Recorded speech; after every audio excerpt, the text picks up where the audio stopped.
This week, juries reached verdicts, high-profile trials got underway, a nationally known true crime podcaster found herself on the receiving end of a judge's ruling, and investigators released new evidence in the mysterious death of 18-year-old Nolan Wells. Let's get you caught up on everything happening inside the courtroom.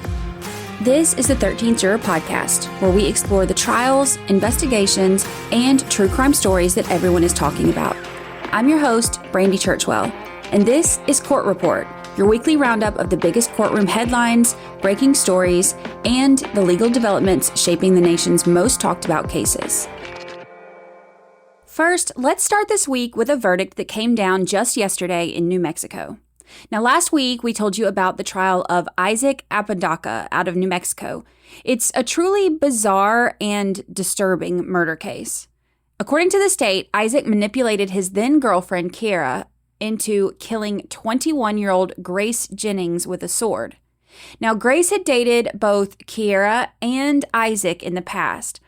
Now, she was underage when she dated Isaac, who was 20 at the time. Fast forward 10 years, and Grace is going through a breakup, so Isaac invited Grace to come stay at his home with him and Kianna McCulley, his girlfriend, who, remember, had also previously dated Grace, even before Isaac. Now, prosecutors alleged that while Isaac never actually wielded the weapon, he was the mastermind behind this killing. So according to the state, he manipulated and psychologically coerced his girlfriend, Kianna, into killing Grace with a 36-inch sword inside the detached garage where they were living. Now, the prosecution relied heavily on text messages that they say showed Isaac encouraging and directing the killing, while the defense argued that Kianna acted on her own and was now just blaming Isaac to secure a favorable plea deal for herself. Now, this trial was interesting because they relied heavily on Kianna's testimony, where she detailed the planning and execution of the murder. Kianna said on the stand that Isaac basically pimped her out and wanted her to make them some money through prostitution. So he would set up dates for her and she would give the money to him. But then things took an even wilder turn. Kianna said that Isaac told her that he was the Archangel Gabriel and he was part of a group called Ghost that was basically like a vigilante group, and he had already killed 40 people before. And he said that he had seen a video where Grace, the victim, had facilitated the gang rape of Kianna, and that Grace was paid for facilitating this. Okay, so this all sounds really out there, right? But this was all part of the manipulation that the prosecution introduced to show how Isaac coerced Kianna into killing Grace. Now, Kianna said she had never seen that video herself, of herself apparently going through this, but she said she believed that this really happened. Now, eventually, a part of her did want Grace dead, and she said that she really just wanted to do it to get it over with so that Isaac would stop pressuring her. Here she is on the stand going over the details of when it happened. Isaac handed me the sword. Okay. What did you take that to mean? And it's time to do it, and I had no choice. At that point, how were you feeling emotionally? Overwhelmed. What happened next? He told me he would hurt my mom if I didn't do it. Because I was standing there like, what the fuck are you trying to make me do? Okay. Then what happened? Then Grace started laughing at me like it was some big joke. How'd that make you feel? It brought all of my anger out in one spot. What happened next? I closed my eyes and swung the sword. When you made that first swing, where was Isaac? He was right next to her, on her right. When you swung the first time, what did Isaac do? And he got up and he started saying, "Come on, finish it, finish it, finish it." Crazy, right? So the state also showed hundreds of text messages and social media messages between Kianna and Isaac. And the messages are chilling, especially after knowing everything that happened. Isaac is telling Kianna that they need to use a dagger because it's blunt. And Kianna asks why blunt is better. And Isaac said it's because it cuts like butter. And then Kianna is asking details about what happens and how they clean it up and how to go through with it. And Isaac tells her it'll be instant, and he explains that they will just clean up the mess by burning it. And y'all, this is the part that kind of got me. This was really crazy. He says something about how they'll just buy new blankets and a new bed. And Kianna said that she loves those sheets and her favorite fuzzy blanket is there. That is chilling to me. It's so matter of fact the way they're talking about murdering this girl. Now, after hearing 6 days of testimony, jurors deliberated for less than 2 hours before returning guilty verdicts on first-degree murder and conspiracy to commit first-degree murder. So Isaac Apodaca now faces a mandatory life sentence. And Kianna, in exchange for her testimony, took a plea deal. So she pleaded guilty to aggravated second-degree murder and conspiracy to commit murder with a sentence of 30 years in prison. There was also another high-profile verdict that came down this week. The jury reached a verdict in the civil case involving Florida State Representative Fabian Basabe. He was accused of sexual harassment, battery, and defamation. Now, the lawsuit was brought by two men who had worked around Fabian at the Florida Capitol. Former legislative aide Nicholas Frivola alleged that Basabe slapped him on the butt without his consent during an elementary school career day in December of 2022, which, what a time to do something like that. And then about a month later, Frivola claimed that Basabe slapped him across the face at a private event and told him to go stand in the corner. There's also an intern, Jacob Cutbirth, who also testified that Basabe tried to kiss him and made repeated unwelcome sexual comments. Now, the Florida House investigated the allegations at the time, but ultimately said that the findings were inconclusive.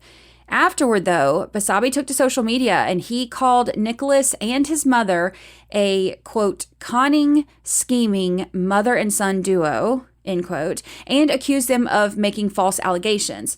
He referred to them as lazy, entitled, unscrupulous, self-involved, ungrateful, lying scum. Those are his exact words. And he didn't back away from those comments during trial. In fact, while testifying, Basabe told jurors that Nicholas was always a loser. Now, one of the most emotional moments of the trial came when Nicholas's mother took the stand, and she broke down in tears while she was describing what the ordeal had done to her son and their family. And the testimony became so emotional that the judge actually sent the jury out of the courtroom to give her time to compose herself. And at that time, Nicholas actually went up to the stand and was trying to comfort her and calm her down.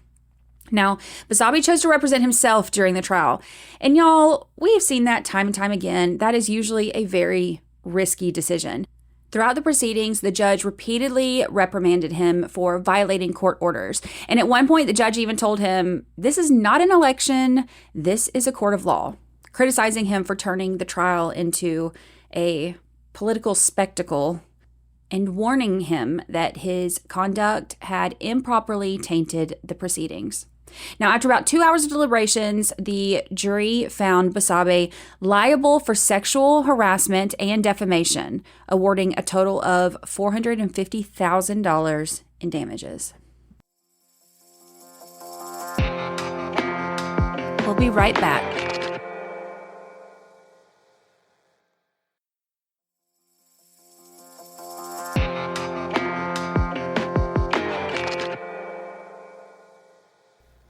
Okay, y'all, let's move on to some new charges. Now, I have a really disturbing story coming out of my neck of the woods this morning, not far from me here in Panama City Beach. Now, if you're from the 850, you may remember seeing the missing person alerts for 43-year-old Jason Coulthart from Niceville. Now, Jason, who friends know as Jersey, was a father who disappeared at the end of May after he was last seen leaving the college condominiums on East College Boulevard. For weeks, his family searched desperately for answers. Then, on June 25th, investigators received information that Jason's body had allegedly been buried on a property on Sunset Lane in Freeport. Now, because the property is in Walton County, Niceville police contacted the Walton County Sheriff's Office, who obtained a search warrant that same day. When investigators searched the property, they found a shallow grave. Jason's remains have now been positively identified through DNA. Now, it's an absolutely heartbreaking outcome for his family, but now we're learning what investigators believe happened, and the allegations are shocking. I have spent some time digging through police reports, and here's what I've pieced together. So according to investigators, on June 25th, the two independent witnesses came forward about what had happened, and they both pointed toward 38-year-old Isabel Johnson as responsible for Jason's murder. Now, Isabel lived on the property on Sunset Lane in Freeport with her roommates, Bobby Wagstaff and James Teal. Now, Teal suffers from terminal cancer, and he told investigators that he had been afraid to come forward because he feared retaliation. But he said he decided to tell police everything because, in his words, he was going to die soon anyway. Now, according to Teal, Isabel had previously told him about killing a man that they called Jersey, which investigators believed was Jason Coulthart. Teal said that Isabel and their other roommate, Bobby, had dug the grave on their property near a shed.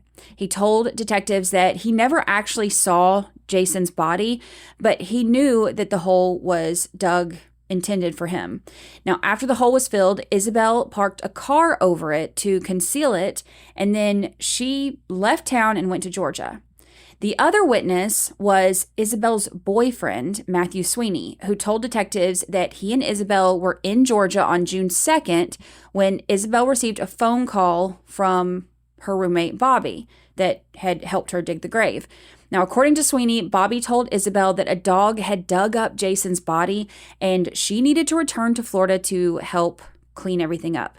So Sweeney said that Isabel had another friend drive her back to Freeport, Florida, and about a day and a half later, she returned to Georgia. When she got back, Sweeney said that Isabel confessed to killing Jason and burying him on the property. Isabel told him that she used a zip tie around Jason's neck and then buried him in the yard and then parked a black Cadillac over the grave to hide it.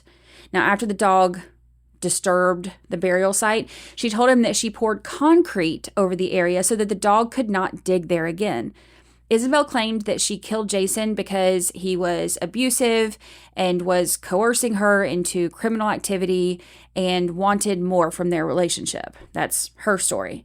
So investigators got these two tips, and when they went to search the property, they found Jason's body buried beneath freshly poured concrete.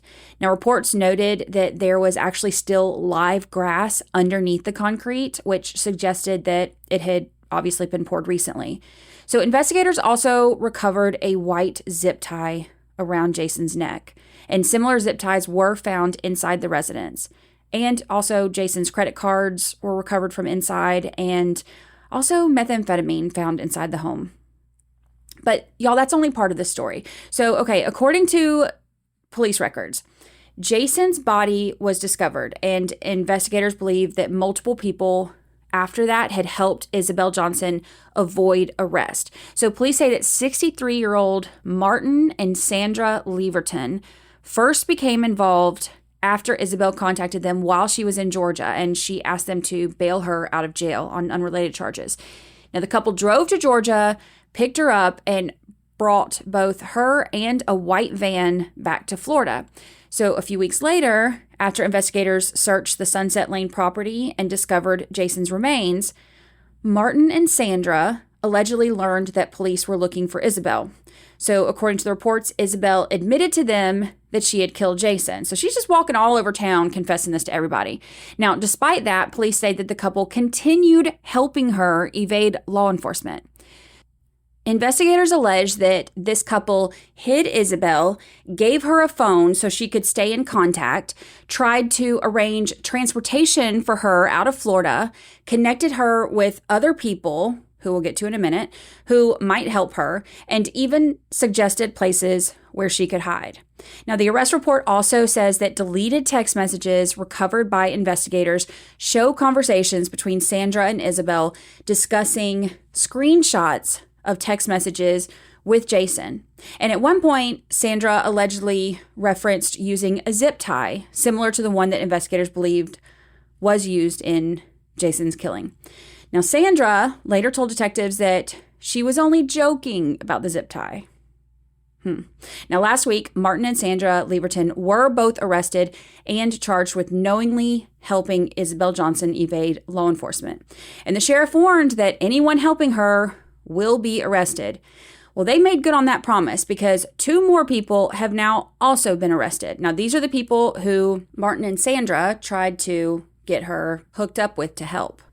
74-year-old Michael White and 59-year-old Kathleen Morris have now also been arrested. Now, they are each charged with accessory after the fact to a capital felony and obstruction.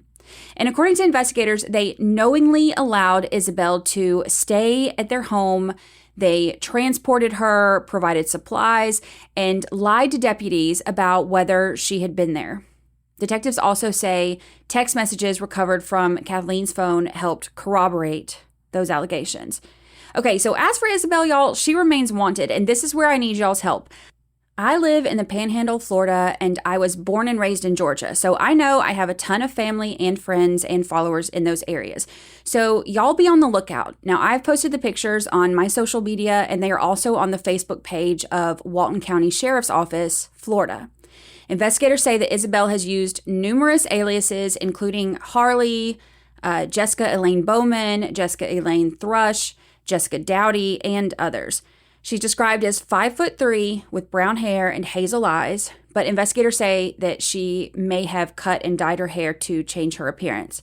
Now, the Walton County Sheriff's Office has also made it very clear anyone who knowingly helps Isabel Johnson avoid arrest could face criminal charges themselves.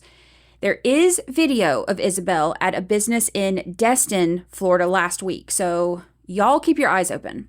An $11,000 reward is now being offered for information leading to her arrest. And investigators believe that she has ties throughout Northwest Florida, South Georgia, and Lower Alabama. So if anyone has any information about where she may be, the Walton County Sheriff's Office is asking you to contact them or submit an anonymous tip through Emerald Coast Crime Stoppers.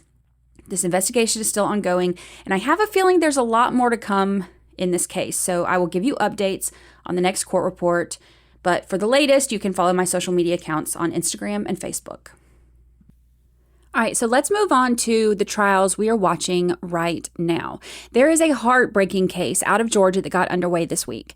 Kianna Davis, a former school teacher, is accused of murdering her 2-year-old son, Carter Ambrose, back in 2020. Now, prosecutors allege that Kianna and her boyfriend, Keon Benton, repeatedly abused Carter and then failed to get him medical care after he suffered catastrophic injuries. Kianna is charged with 7 felonies, including malice murder, felony murder, aggravated assault, and multiple counts of cruelty to children. Now, if she's convicted, she faces a potential life sentence. Both Kianna and her boyfriend, Keon, were indicted in 2023, and they have both pleaded not guilty. Now, Keon's case is still pending, and he will be tried separately. So if you haven't heard of this case before, it is an incredibly difficult one to listen to. On November 17th, 2020, little Carter was rushed into a pediatrician's office. He was wearing only a diaper and a t-shirt, and by the time he arrived, his pulse was fading, he was cold to the touch, and his eyes had rolled back into his head. Now, the medical staff desperately tried to save him, but they could not. So Carter did have a history of a few medical conditions like asthma, but the medical examiner determined that his death was actually caused by blunt force trauma to his abdomen that lacerated his liver. Investigators also documented injuries to his torso, head, and genital area. Now, according to prosecutors, those injuries occurred during a period when only Kianna Davis and Keon Benton had custody of Carter. And that's why the state argues that they are both legally responsible, even if investigators can't say beyond a doubt which one actually inflicted the fatal blows.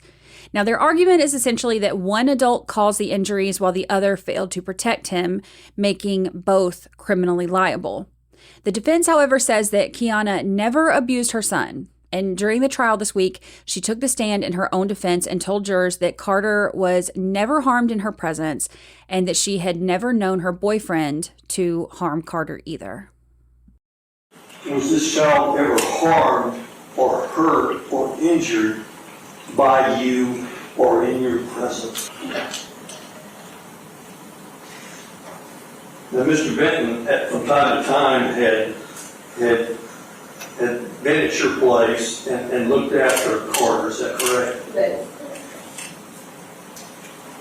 Your sworn testimony, has Mr. Benton ever done anything in your presence or to your knowledge where he would harm this child? No.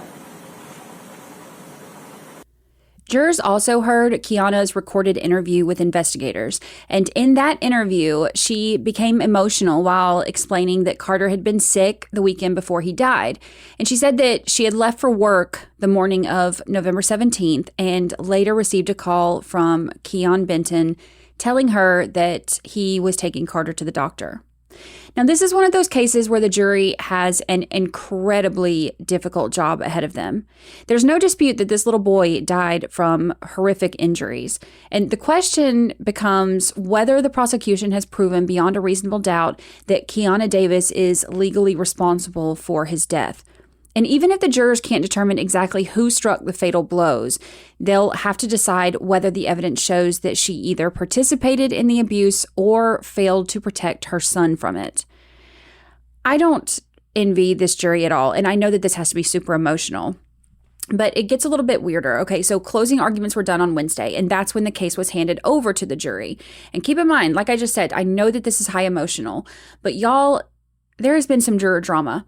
So on Wednesday, the jury foreperson sent a note saying that one of the jurors was refusing to discuss the case and deliberate, which is kind of wild on its own, right? But then after that, the judge got another note from one of the jurors saying that she is being harassed by the foreperson about her vote. So crazy. So the judge decided to send everyone home and let them cool off. Now, Thursday is a scheduled day off for court, and then they return Friday to continue deliberating. So I should have an update on the verdict by next week's court report. We'll be right back.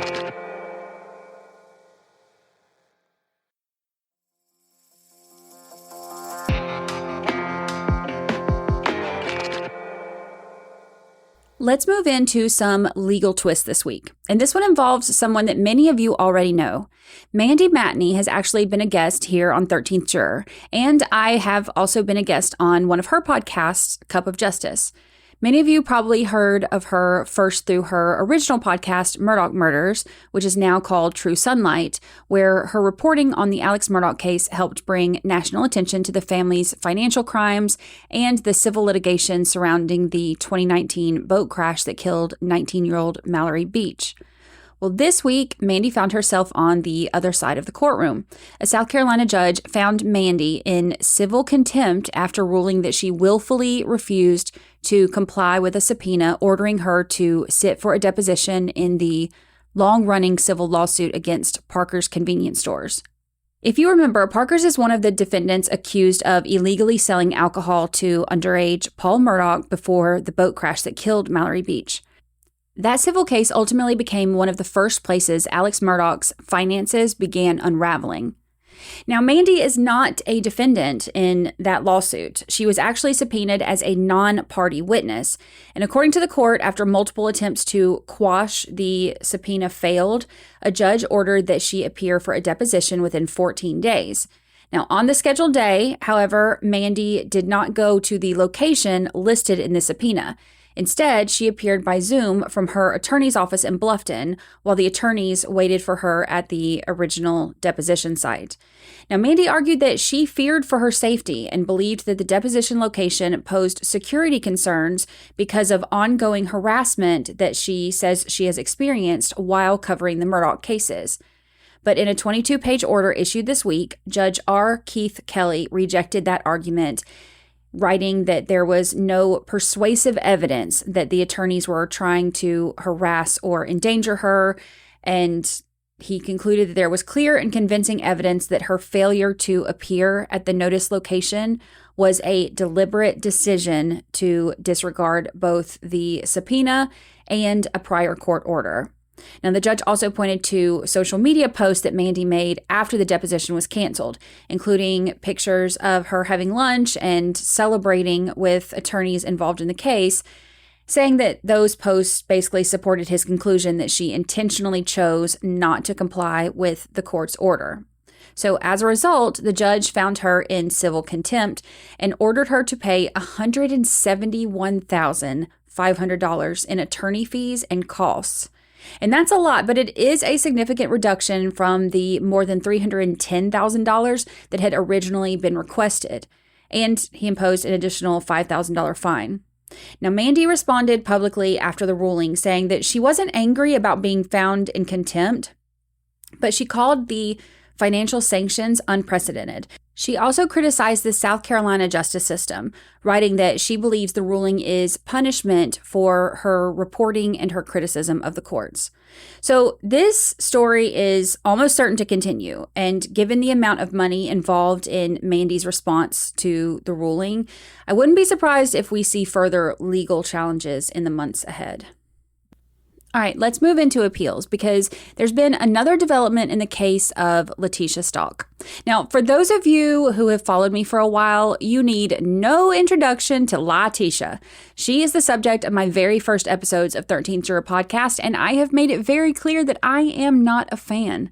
She murdered her adorable 11-year-old stepson Gannon Stalk and then proceeded to tell every wild, off-the-wall, nonsensical story that she could to try to get out of it before finally pleading not guilty by reason of insanity, then faking multiple personality disorder, allegedly. She went so far as to pretend to become a different person with a different accent in the interview. Allegedly. And y'all, let me be clear. In my opinion, this heifer is nuts, but she's fully sane.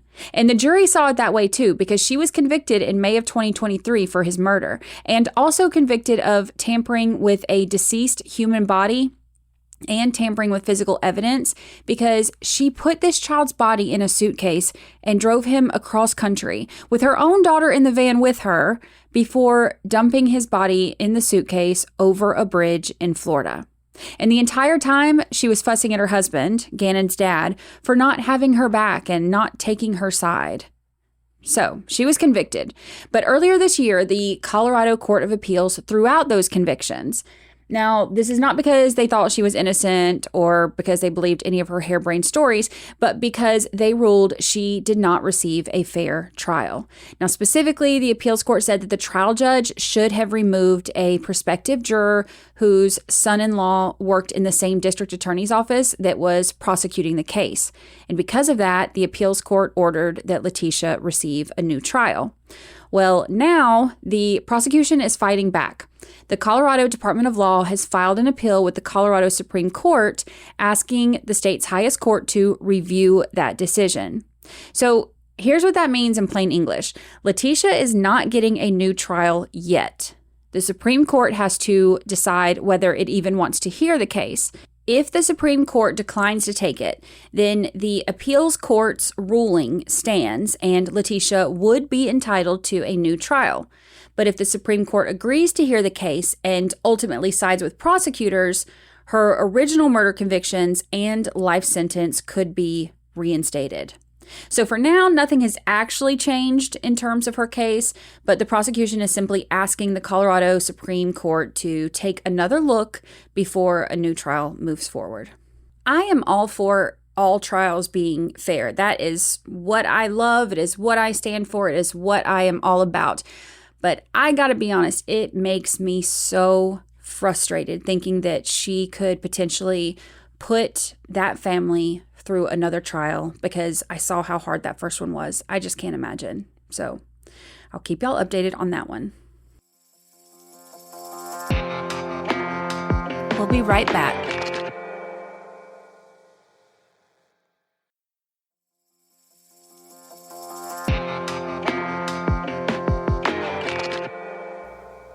All All right, let's move into our cases making headlines. And one case that has been getting a lot of national attention is the death of 18-year-old Nolan Wells out of Mississippi.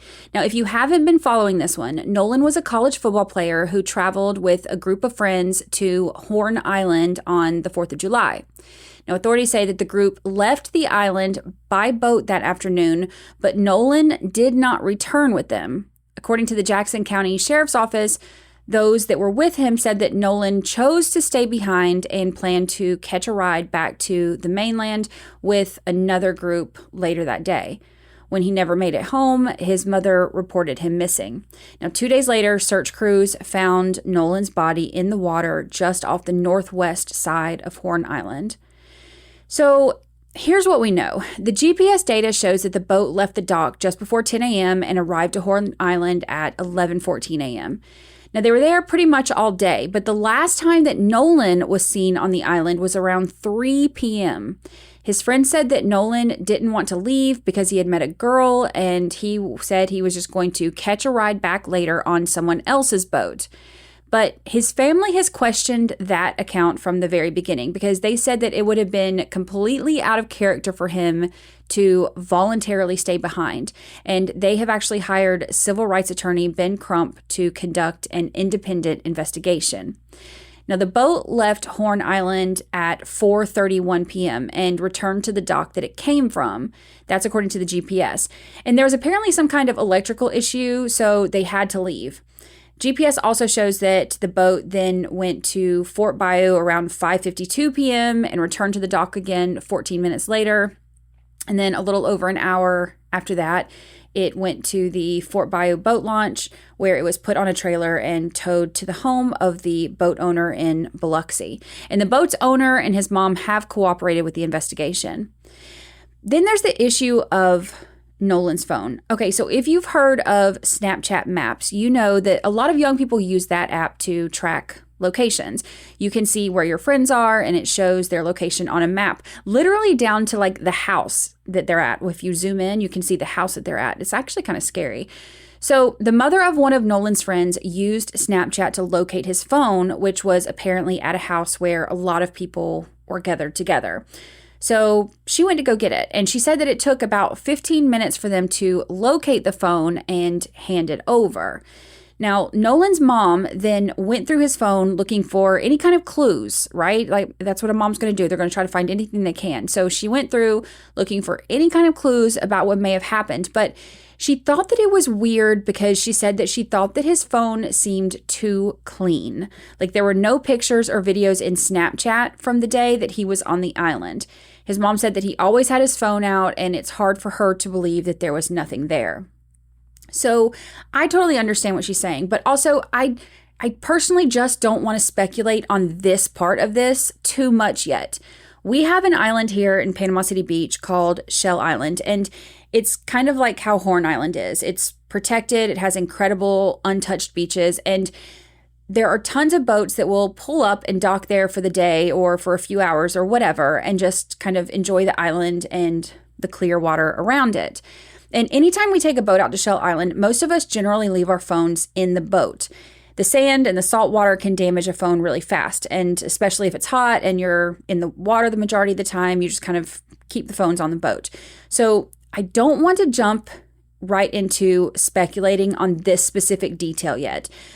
But also, having the phone is going to be huge because they will be able to tell a lot by that download.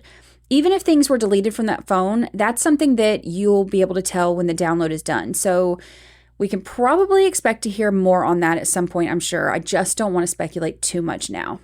Now, when Nolan was found, there were no immediate signs of physical injury, according to the coroner, but they have done an autopsy to determine if there was any foul play or any trauma. Now, the family has also requested an independent autopsy to be performed because they felt like things just really weren't adding up, and they wanted a doctor who had no ties to Mississippi law enforcement. Now, there was also a video that has circulated widely from that day, and there was a lot of speculation about the voice in that video being Nolan's. The video captured the voice in a seemingly really heated argument, but one of Nolan's friends has come forward and said that it was actually him, that he was the voice in that video, and he was the one in an argument. He said there was another man who was a stranger, he had never met him, who started a fight with him on the island. And he said that he was on the boat and his friends were trying to restrain him, and he was yelling at them to let him go so that he could go continue this fight with the stranger. So the friend also said that Nolan was very important to their group of friends. He described him as someone that you automatically felt comfortable to talk to. And he said that everybody admired Nolan. He was somebody who brought them all together. So very sad story. Still a lot of questions. This is definitely one that we will continue to follow because it really does feel like every new piece of information answers one question while raising two more. All right, jurors, our last topic to cover is cases to watch next week. And this is a big one. Jury selection is scheduled to begin Monday in the highly anticipated case of Commonwealth versus Lindsay Clancy out of Massachusetts. Now, if you have not followed this case, it is a tough one, y'all.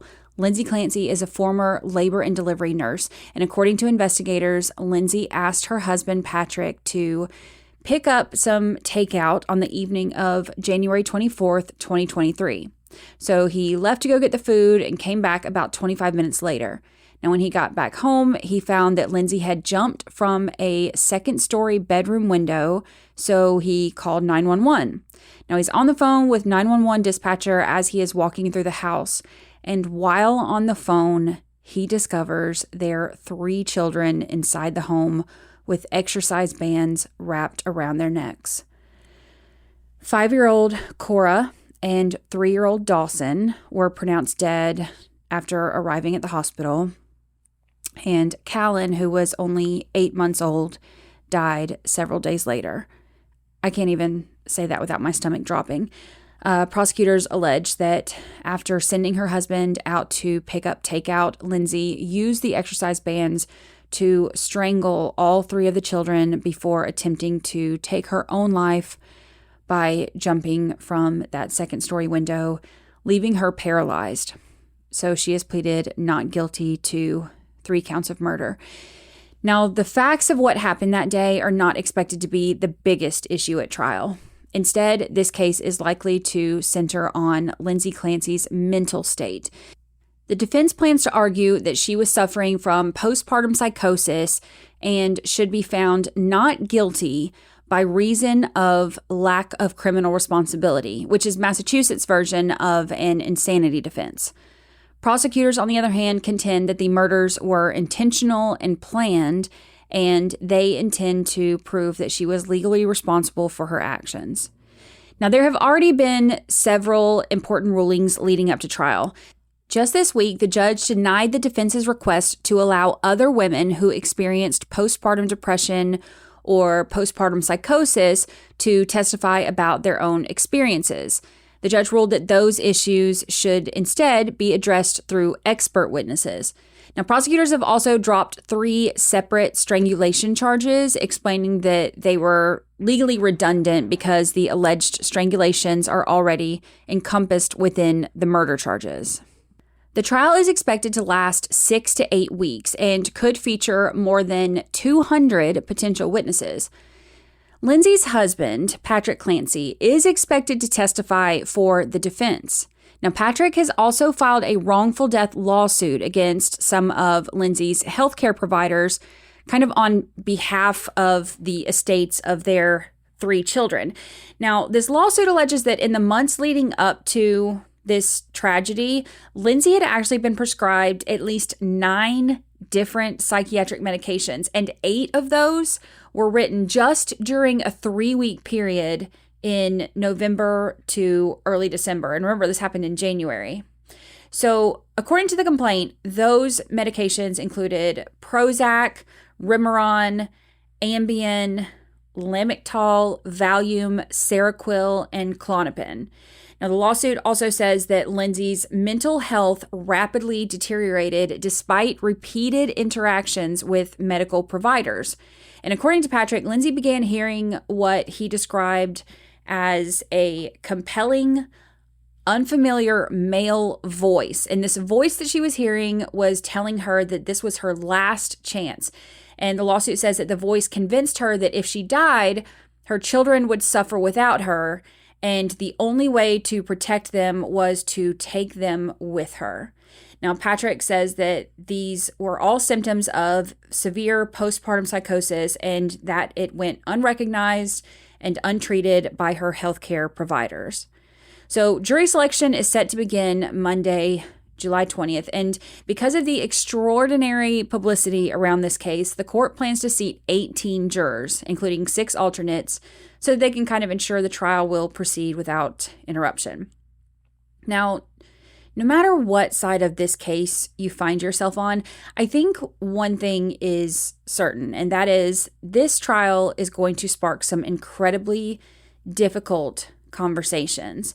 It raises questions about postpartum depression and postpartum psychosis and about how mental illness is recognized and treated.